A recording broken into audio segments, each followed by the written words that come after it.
My name is Adel and I am the Burrells Jewellery Specialist. Well, to be honest, the actual perception of a tennis bracelet and the idea of it has changed so much. Generally speaking, it is a continuous line of diamonds. Now, the modern twists come from the idea that, you know, instead of diamonds, you use other stones, which some people still, go by. Some people say, no, a tennis bracelet is purely diamonds in a row, in a continuous sort of uniform line. But yes, it's kind of pretty open to interpretation, to be honest. This was the first appearance of Chris Evert, as she was known then, at the US Open back in 1971 at Forest Hills. The name originated from Chris Evert, the tennis player. And this is Mrs. Chris Evert Lloyd, 11 years later, in the Virginia Slims tournament here in New York. The facts are unknown about what actually happened. Some articles say that in the 70s she lost her bracelet, the clasp broke, and she asked the kind of referees to pause the game basically until she could find her bracelet. So it was kind of almost seen as like a lucky charm. She's won 3 Wimbledon titles, 5 US Open championships, and a lot of people say that that didn't actually happen and that's like a false representative of what actually went on. And it's actually the fact that she was just really popular. Her style was kind of idolised and that's why it was adopted, because she just used to wear this style of bracelets quite often. The trend has carried on because we still have modern day tennis players like Serena Williams and other people like that still wear tennis bracelets. The idea of it is quite similar to eternity rings, which are basically just a row of diamonds going all the way around the band. Could be like a milestone anniversary or just, it's open to interpretation again, but a lot of people do gift eternity rings, and that's the same sort of idea with this, is the fact that the eternity is supposed to be continuous, so it's everlasting love and happiness.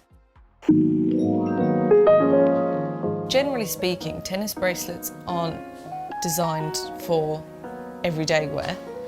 Obviously ones that have diamonds in them are a little bit more durable, but they're generally not recommended for kind of everyday wear, especially not for sports. But people still do, it's fine. It is a slight risk you're taking in terms of, but that's to say with any type of jewellery. If you wear jewellery while you're doing a sport, you are taking that risk of potentially damaging it. That's not to say you shouldn't do it, but it's just to know that the risks are there. The type of metal can definitely change. We sell a range of tennis bracelets that come in all types of different metals, silver, gold, platinum, palladium. The way that the diamonds are set, it completely changes the look of the bracelet.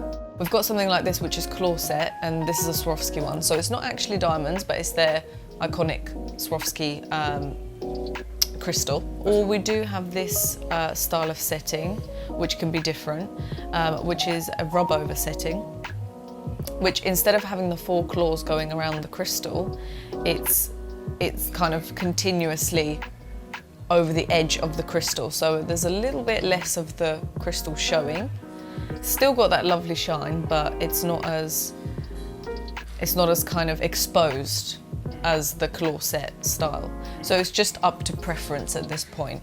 As a general rule, it would be best to stick to either diamonds, cubic zirconia, or Swarovski crystals in Swarovski's case, or kind of more the precious gemstones rather than the semi-precious. So precious gemstones include sapphires, rubies, things like that are a little bit more durable, because the idea is that they are supposed to withstand a long amount of wear. I just really like the fact that they're quite symmetrical.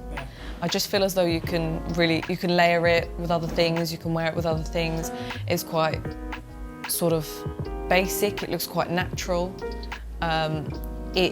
At the same time, because it shines so much, it is still quite a big statement piece. Same with an eternity ring, it's the same sort of idea, you know, you wear it with other styles of rings, such as maybe like a more plain ring, and in this case a plain, say with this one, a plain rose gold bracelet would look really nice with that, or something with a pattern on it. They're just really versatile, to be honest. I've recently actually written a blog post about tennis bracelets. Check on our blog page on our website. Feel free to come into one of our branches, either Staines, Kingston, Tunbridge Wells or Winchester, whichever one's closest to you, and have a glass of Prosecco with us and try some on.